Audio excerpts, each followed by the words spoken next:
देखो बेटा, आज का जो हमारा टॉपिक है, आज हमें जो स्टार्ट करना है वो करना है क्रिस्टली ठोसों का वर्गीकरण। मतलब जो ठोस होते हैं वो बेसिकली दो प्रकार के होते हैं और उनका हमें आज वर्गीकरण डिस्कस करना है कि आखिर क्रिस्टली ठोसों का वर्गीकरण किस तरह से किया गया। तो देखते हैं अपन क्रिस्टली ठोस को वर्गीकृत कैसे कर सकते हैं। हम लोग समझते हैं इस टॉपिक को अच्छी डिटेल में।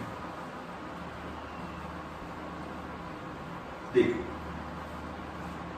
क्रिस्टली ठोसों का वर्गीकरण अगर हम करें, मान लीजिए कोई क्रिस्टली ठोस है और हमें उसे डिवाइड करना है, तो हमें ये पता है कुछ भी कोई भी ठोस हो, कोई भी ठोस हो, कोई भी ठोस पदार्थ हो या द्रव हो या गैस हो, वो जो पदार्थ होते हैं वो मिलकर बने होते हैं किससे?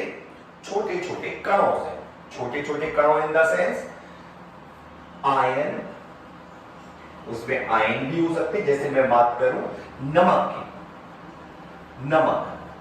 नमक का फॉर्मूला होता है NaCl, टेबल सॉल्ट कहलाता है, ब्राइन सॉल्यूशन।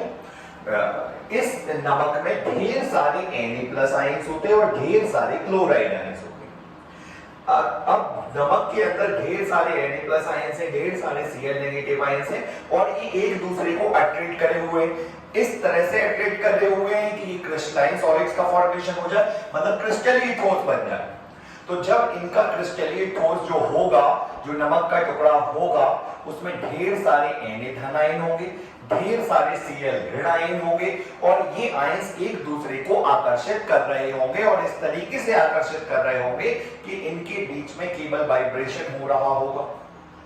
तो ऐसे सब्सटेंस में कौन से कॉन्स्टिट्यूएंट पार्टिकल्स हो गए, किससे मिलकर बने हुए? ये आयंस से। कॉन्स्टिट्यूएंट पार्टिकल्स का मतलब जिनसे मिलकर के कोई पदार्थ बना होता है। दूसरी बात हम बात करें, मान लीजिए हम बात करें carbon dioxide, solid carbon dioxide की। कार्बन डाइऑक्साइड है और वो कार्बन डाइऑक्साइड ठोस अवस्था में है। अगर हम बात करें ठोस कार्बन डाइऑक्साइड की, जो कि ठोस अवस्था में है, तो इसके कॉन्स्टिट्यूएंट पार्टिकल्स क्या होंगे? ये किससे मिलकर बना होगा? ये बना होगा कार्बन और हाइड्रोजन के एक अणु से। तो अगर ये अणु से मिलकर बना होगा तो दूसरा हमें कॉन्स्टिट्यूएंट पार्टिकल्स क्या मिल सकता है? अणु भी मिल सकता है। तीसरा, अगर हम बात करें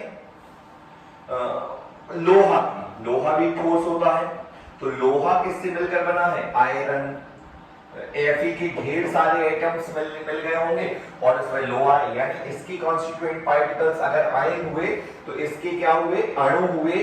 तो इसके क्या हुए? परमाणु हुए। परमाणु, ढेर सारे परमाणु, धातु के परमाणु हैं, इसलिए इसे हम धात्विक कण भी बोल सकते हैं। धात्विक कण या धात्विक परमाणु, क्योंकि जनरली धातु के ही परमाणु होते हैं। और लास्ट होते हैं सहज। एक और अगर हम बात करें किसकी, चौथे तरह प्रकार के कणों की, तो देखो हमें कण कौन से मिले? किसी से मिलकर कोई ठोस बन सकता है, या तो आयनिक होगा या कोई अणु होगा या कोई परमाणु होगा, या हो सकता है ऐसे परमाणु हो, जैसे हम बात करें डायमंड की, हम बात कर रहे हैं हीरा की। अगर हम हीरा की बात करें तो इसमें कार्बन के ढेर सारे परमाणु होते हैं और उनके बीच में कोवेलेंट बॉन्ड होता है, उनके बीच में सहसंयोजी बंध होता है। तो हमें चार प्रकार के कण मिल सकते हैं, या तो वो कण परमाणु होगा, या वो कण अणु होगा, या वो कण आयन होगा। इनमें से कोई एक होगा। अगर वो कण आयन है तो ऐसे ठोसों को हम कहते हैं आयनिक ठोस। अगर किसी पदार्थ में जो कण है वो आयन है, जैसे NaCl, तो उसको बोलेंगे हम आयनिक ठोस।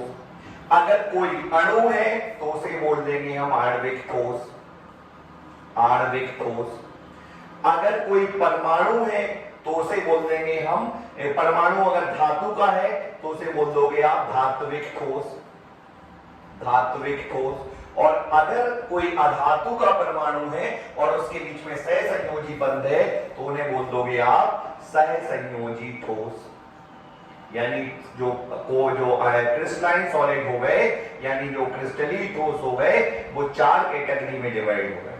कौन कौन सी है वो चार कैटेगरी? आयनिक ठोस, आणविक ठोस, धात्विक ठोस और सहसंयोजी ठोस। अब माय नेक्स्ट आर्टिकल इज आयनिक ठोस में जो अट्रैक्शन फोर्स, जो धन और ऋण के बीच में आकर्षण बल लगता है, वही बल आयनिक ठोस में लगेगा। यानी अगर हम पूछे आयनिक ठोस में लगने वाला आकर्षण बल कौन सा होगा, तो आप बोल दोगे कि इसमें इलेक्ट्रोस्टैटिक फोर्स या स्थिर विद्युत बल लगता है। इनके अणुओं के बीच में लगने वाला बल कौन सा होता है?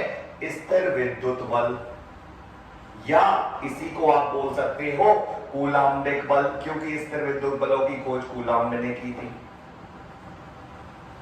दूसरा आणविक ठोस, कहां है आणविक ठोस? जिसमें अणु होता है,